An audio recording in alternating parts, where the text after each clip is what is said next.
Tinnitus is secretly one of the most high-value VA ratings, and today I'm going to show you how to win your claim with no proof. And this is very straightforward because if you haven't known, being in the military, it's kind of loud. So ringing in your ears and military service, they just go together. I'm Jordan Anderson with VA Claims Academy. Let's go. So we're here in 2024 as of filming this video, and it's very important that you win your tinnitus claim very soon because ultimately it's something that could get rehashed in the future in terms of redone as far as how they are rating it. We don't know exactly when that's going to be. Right now they're projecting for April 2025, but nonetheless use plenty of time right now to start going through and getting rated for your tinnitus claim. So that's what we're going to be laser focused on right now. The reason this is important, I get asked the question all the time. I've got ringing in my ears because of course you do, you served in the military, and I have no proof. How can I prove that I have this ringing in my ears, or how can I prove that it's connected to service?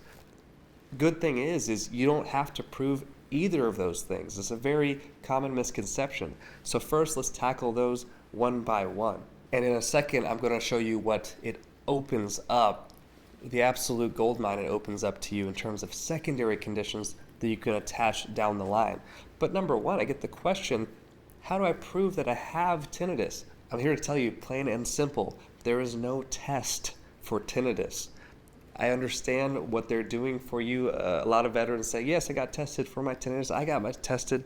What you actually received was a hearing exam. So a hearing exam doesn't show that you have ringing in your ears. That shows how well you can hear. There's no actual verifiable test to tell that you have the ringing in your ears. It really is just based on your word. If you got ringing in your ears, you let them know, and that's essentially that. That's how you get the tinnitus diagnosis, which of course is the starting point in order to receive compensation. Now, pivoting to, okay, I have the tinnitus diagnosis, told the doctor, hey, I got this ringing in my ears, or it's buzzing sometimes. Now what? How do I tell if it's, how do I prove if it's connected to service? Again, you don't really have to.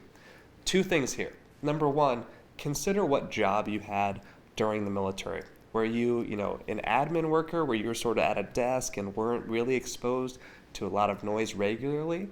Or were you infantry? Were you air assault? Were you exposed heavy weapon systems? Were you exposed to mortar fire? All this acoustic trauma.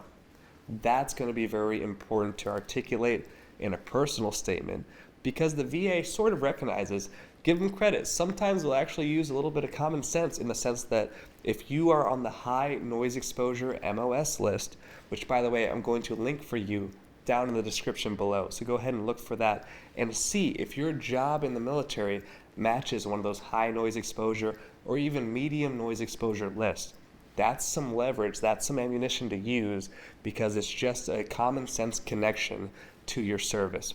Now, it begs the question, for those of you who are not of the high noise exposure MOS list, but you were, either introduced to acoustic trauma during your service, or you simply had ringing from your ear, ringing in your ears in service, but without a service diagnosis, there is still hope for you. And by the way, if you're getting value out of this video, please hit the like button and definitely share it with someone who needs it. So here's what you do in that case.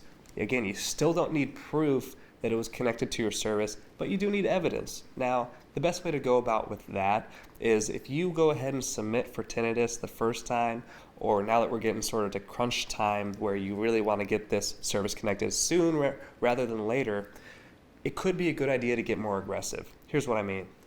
Specifically, a nexus letter. So a nexus in VA claims jargon, all that means is service connection, and a nexus letter is a letter from a doctor that helps you get service connected. Now, does the doctor need to know that your ringing in the ears was directly a result of your service connection, directly a result of your service? The answer is no.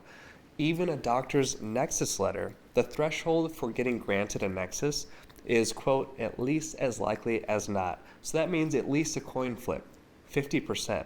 That is it. That's the main highest bar that you need to cross in order to get granted service connected as a veteran. So I really want to, sort of dispel the myth that it needs to be proven. You need to go ahead and have all this proof. the bar could be lower than you think for getting tinnitus service connected, especially for military members who have been exposed to acoustic trauma, particularly in their job. Now let's get into the fun part. So if you've received your nexus letter, an audiologist signed off on it, hey, at least as likely as not, boom, good to go. You get service connected for the tinnitus.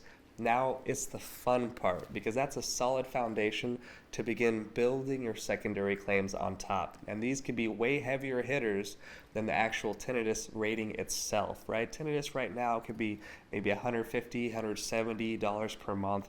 However, tinnitus can lead to a lot of different conditions. Many times veterans don't even realize that their migraines, that their mental symptoms, their mental conditions could have been caused or even aggravated by the fact that they have this constant ringing or buzzing or pressure in their ears. Now, in terms of migraines, if this is something that's affecting you to where you got to lie down, it's affected you for a long time. I've had clients who've had migraines last the entire day. Guess what? That's having a financial impact on you. There's no way you're so unproductive of a human, or even if you're retired, that taking yourself out of commission for hours has no financial impact on your household. It just does. So if you are, properly articulating that, that could be a 50% rating added on top of your tinnitus through a secondary claim. Now you're going to want a nexus letter for these secondary claims as well. So, same thing, a migraine doctor, so a neurologist in this case, preferably would have to sign a nexus letter saying that it's at least as likely as not that your tinnitus causes the migraines. And guess what? There is a ton of medical research and literature that reinforces that connection. Here's another common claim. Tinnitus is well documented to have mental effects. It could cause mental conditions, which on average is rated at 70%. So you're talking about $1,700, $1,800 per month from this well-known connection. How do you do that? How does that even make sense? Well, picture some light ringing in your ears constantly happening. It can happen to the point where I've seen veterans that, it's like, oh, actually, now that you mentioned it, I do have this ringing in your ears. It can be so normal that you almost try to tune it out, and you don't even realize that it could be making you more on edge, making you be short with your wife, your kids, making you snap at coworkers, things like that. It's very common. So if you get diagnosed with anxiety, major depressive disorder, somatic symptom disorder, any sort of mental condition, you can absolutely get that secondary to tinnitus, even if you think it's a 50-50 toss-up that your tinnitus is causing or aggravating your mental condition. I can't overstate that enough. I hope that gives you a little bit of insight and maybe even motivation to finally set the record straight on the ringing in your ears, because again, a lot of people don't even realize it was connected to service. If this helped you out, which I really hope it did, make sure you hit the like button and definitely share this with someone who needs it. That's the most important part. I'll see you in the next one. Cheers.